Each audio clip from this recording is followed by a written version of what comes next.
Bien, bonjour à tous et bienvenue dans ce troisième chapitre du programme de Terminale Spécialité Physique-Chimie. Et cette fois-ci, après les méthodes physiques d'analyse, eh bien, on va utiliser les méthodes chimiques d'analyse. En gros, c'est comment faire pour déterminer les concentrations à l'aide de méthodes chimiques. En gros, c'est faire ce qu'on appelle un titrage. Alors, avant tout ça, on va essayer de caractériser une solution. Et donc, je vais vous redonner toutes les formules qui sont à connaître, que vous avez vues soit en seconde, soit en première, pour pouvoir déterminer et caractériser une solution. Alors, la première, j'espère que vous la connaissez. Évidemment, si vous ne connaissez pas celle-ci, le reste, ça va être compliqué. C'est la quantité de matière. Donc, la quantité de matière, qu'on va noter N. Donc, cette quantité de matière, c'est quoi? C'est la masse de votre espèce chimique divisée par sa masse molaire. Alors, on peut remettre ici, si on veut, les unités. Donc, ici, la masse, ça se mesure en grammes. Ici, ce sont des grammes par mol. Et ici, donc, vous avez des mols. Voilà, donc ça c'est la formule de base, celle qu'il faut connaître absolument, sinon tout le reste c'est pas possible, vous ferez jamais de chimie. Ensuite, on va pouvoir définir ce qu'on appelle donc la concentration molaire ou concentration en quantité de matière qu'on va noter par la lettre grand C. Et puis si c'est les concentrations effectives des ions, on les mettra entre parenthèses, mais on va utiliser nous grand C. Donc C pour concentration, c'est donc la quantité de matière que vous avez divisée par le volume. Donc ici, il faut faire préciser, attention, c'est le volume de solution. Je vais marquer sol pour ici, pour dire que c'est solution. Donc, faut pas confondre les volumes de soluté, volume de, je sais pas moi, de solution, volume de solvant, etc. C'est le volume de la solution, peut-être même solution, c'est plus facile. Donc, les volumes, nous, on va les mesurer en litres. Les quantités de matière, ce sont des mols. Donc, forcément, ici, votre concentration, ça sera des mols par litre. Ensuite, qu'on utilise très régulièrement aussi, c'est la masse volumique, qu'on va noter par la lettre ρ. Donc masse volumique, ça porte bien son nom, puisque cette masse volumique, c'est la masse par unité de volume. Donc je vais diviser par le volume. Alors là, il faut faire attention aux unités, parce que ça, dans le système international, la masse, c'est en kilogrammes, et le volume en mètres cubes. Bon, c'est vrai qu'en chimie, on va plutôt utiliser généralement les grammes, et les litres. Donc dans ce cas-là, vous aurez ici une masse volumique en grammes par litre, mais sachant que dans le système international, je pourrais avoir autre chose. Donc là, il faudra faire attention surtout aux unités qui sont données. Si vous avez des kilogrammes et des mètres cubes, vous aurez des kilogrammes par mètre cube. Si vous avez des kilogrammes par litre, ce sont des kilogrammes par litre. Donc ça va faire attention à l'énoncé que vous allez avoir. Ensuite, vous avez la concentration massique. Alors la concentration massique, c'est la même chose que la concentration molaire, sauf que on va pas avoir la quantité de matière, on va avoir la masse. Alors on la note T ou CM, peu importe. Moi j'ai l'habitude de la noter T. C'est dans votre livre, c'est comme ça, et puis ça évite de confondre avec la concentration de solution mère. Donc c'est donc la masse que je vais diviser par le volume. Encore une fois, ici c'est le volume de la solution. Ici c'est le volume, c'est la masse de soluté. On peut le marquer ici si on veut.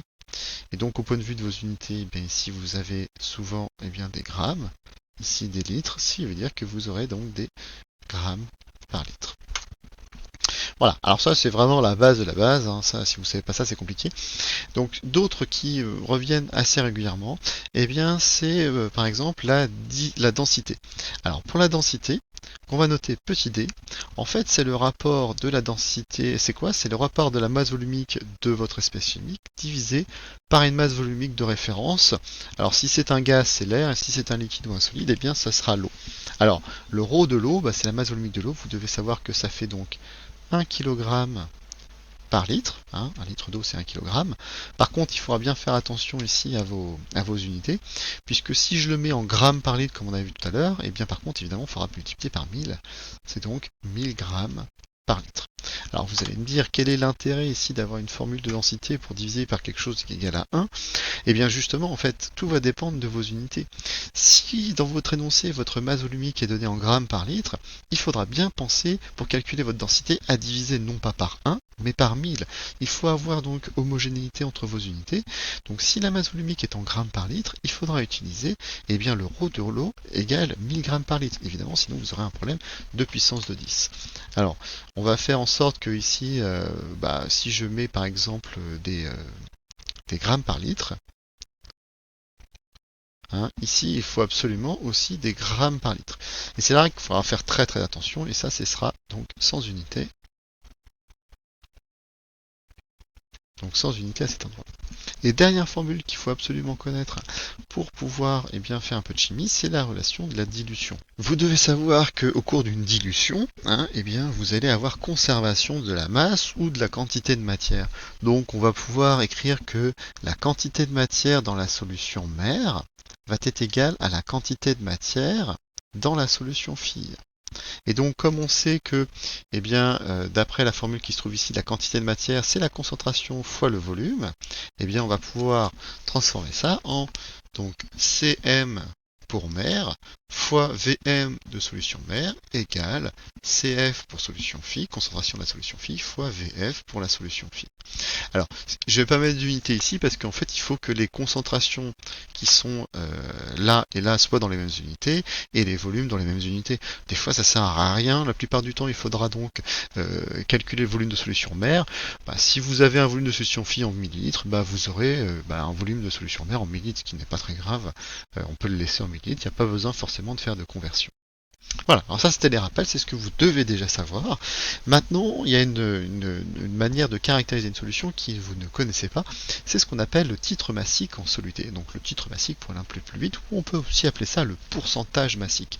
Alors si on étudie l'étiquette, par exemple d'acide chlorhydrique, on a plusieurs informations à l'intérieur. Par exemple la masse molaire, le point d'ébullition, le point de fusion, etc. La densité, la température, et puis aussi donc ce qu'on appelle le titre massique ou pourcentage massique. Si vous allez par exemple dans un magasin de bricolage, vous allez avoir de l'acide chlorhydrique à un certain pourcentage. Et donc ce pourcentage-là, c'est très pratique quand on va, dans les magasins pour le commun des mortels.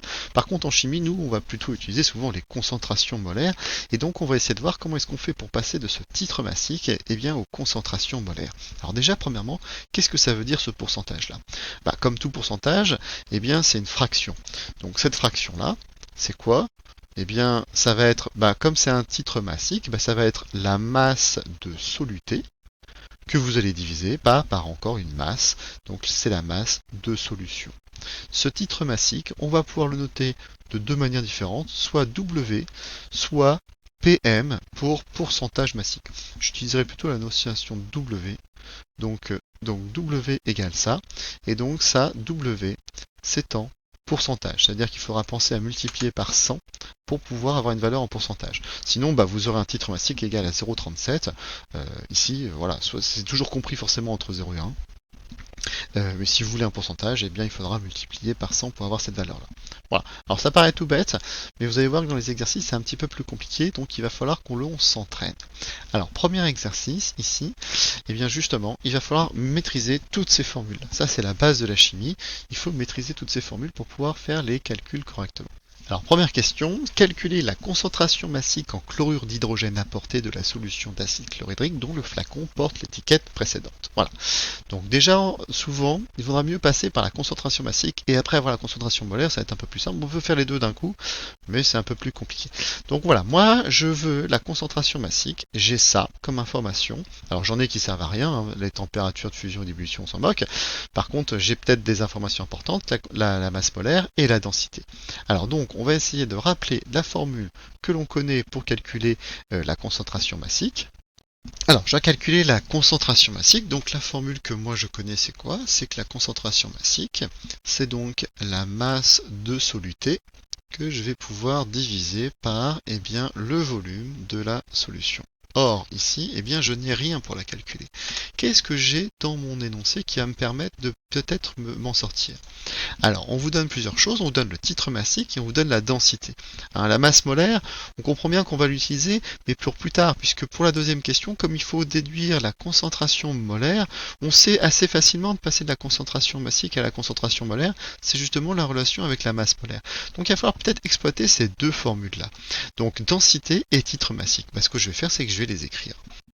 Alors, on va noter donc or, alors je vais commencer par le titre massique, c'est donc égal à la masse de soluté divisé par la masse de solution. Ah, déjà j'ai quelque chose qui apparaît, j'ai la masse de soluté. Donc ça, je vais pouvoir donc dire que ça c'est équivalent à quoi? Bah, je vais sortir ma masse de soluté. M soluté égale à W fois la masse de solution. Voilà. Et donc, bah ça, je vais pouvoir le remplacer à l'intérieur. Je vais pouvoir le mettre ici. Donc, je vais avoir donc T qui va être égal à W fois masse de solution. Pardon, j'ai écrit un petit peu trop. Masse de solution que je vais diviser par le volume de la solution. Alors regardez bien là, qu'est-ce qu'on a? Bah, masse de solution divisée par volume de solution. Ça me rappelle une petite formule, moi, ça. Ça me rappelle ici, M sur V, c'est bien la masse volumique. Ce qui veut dire que votre titre massique, eh bien, pardon, votre concentration massique, c'est W fois ρ. C'est le ρ donc de votre solution. Alors le ρ, je ne l'ai pas, mais j'ai la densité. La densité, or, la densité, moi je sais que c'est ρ sur ρo. Donc, eh bien, je sais que ρ est égal à d fois ρo. Et donc, du coup, bah là, maintenant j'ai tout. Je vais pouvoir donc marquer, alors j'ai pas mis à cette place, que votre concentration massique, c'est donc W. Alors, fois le ρ, j'ai bien dit que c'est D fois ρo. Et donc là, je peux faire mon calcul puisque le titre massique, je l'ai, la densité, je la connais, et la masse volumique de l'eau, je la connais. Alors, soit vous la prenez par cœur, soit vous savez la redémontrer. Je pense qu'il vaut mieux quand même savoir la redémontrer. Ça fait beaucoup de formules sinon à prendre par cœur, et puis des fois, ça peut être demandé, dans certains exercices, de redémontrer eh bien, cette formule-là.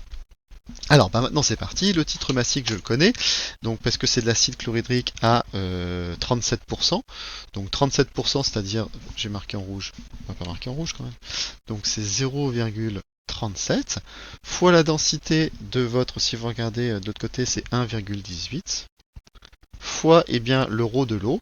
Donc 1,18 par contre ici, bah, si je veux des grammes par litre, hein, je vous ai dit, il faut multiplier par 1000 pour avoir ici. Et donc si je fais mon calcul, eh bien, on va trouver une valeur de 437 grammes par litre. Voilà. Alors, en déduire sa concentration molaire. Alors, soit vous connaissez la relation directement entre les deux, hein, ça c'est possible aussi, vous pouvez la prendre par cœur. Donc, la concentration, la concentration massique, c'est la concentration molaire fois la masse molaire. Donc, ou alors donc du coup ma concentration, je vais peut-être la marquer autrement, donc C est égal à T sur M. Voilà, sinon bah, on peut la retrouver si on veut. Alors il faut faire le lien entre deux grandeurs, il faut faire le lien entre la concentration molaire, C égale N sur V, et la concentration massique est égale à petit m sur V. Alors vous savez que petit n égale petit m sur grand M, donc ça veut dire que si je, bah, peu importe, hein, si je dis que petit m égale petit n fois grand M, cette formule-là, eh bien, je peux l'insérer à l'intérieur. Ce qui va vous donner que j'ai T qui est égal à petit n fois grand M sur V. Et là, qu'est-ce que je reconnais ici? N sur V, c'est bien la concentration molaire. Donc T égale C fois grand M. Moi, je la retiens un petit peu autrement.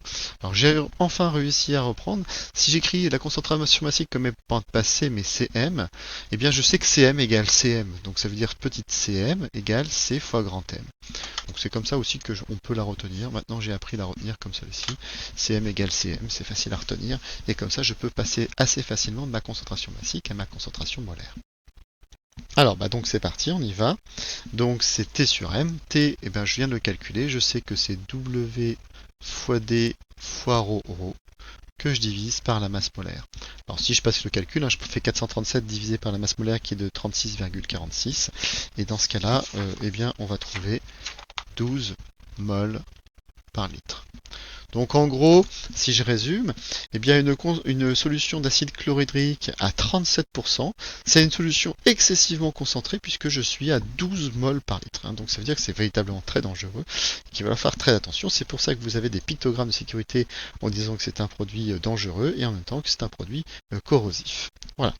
Alors ensuite, on vous demande de calculer le volume de solution commerciale à prélever pour fabriquer 500 ml d'une solution diluée de concentration molaire égale 1,10 - 1 mol par litre.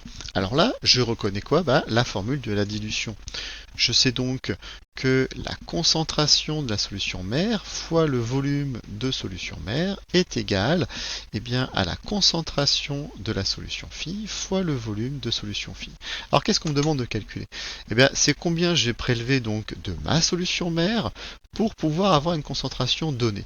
Donc en gros, ce que je veux, moi, c'est le VM.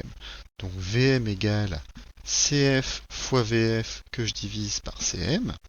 Alors la concentration de la solution fille, on me la donne, c'est 1,0 fois 10 puissance moins 1 mol par litre. Le volume de solution fille, je sais que je dois préparer 500 ml. Et donc la concentration de la solution mère, je viens de la calculer, c'est 12. Donc dans ce cas-là, je vais faire mon calcul et on va trouver 4 millilitres. Voilà. Dernière question. Avec quel instrument de mesure devra-t-on prélever la solution fille? Il faut savoir prélever 4 ml de manière précise. Alors, en fait, j'ai deux possibilités pour avoir, j'ai plusieurs possibilités pour avoir de la précision. Soit j'utilise une fiole jaugée, soit j'utilise une burette graduée, soit j'utilise une pipette. Alors, fiole jaugée de 4 ml, ça n'existe pas. Pipette jaugée de 4 ml, ça n'existe pas. Donc j'ai deux possibilités. Soit je peux utiliser une burette graduée, soit ou une pipette graduée aussi. Pas de jaugée puisque vous n'aurez jamais 4 ml, ça n'existe pas. Voilà, j'en ai terminé pour cette première vidéo de rappel et je vous dis à bientôt, au revoir.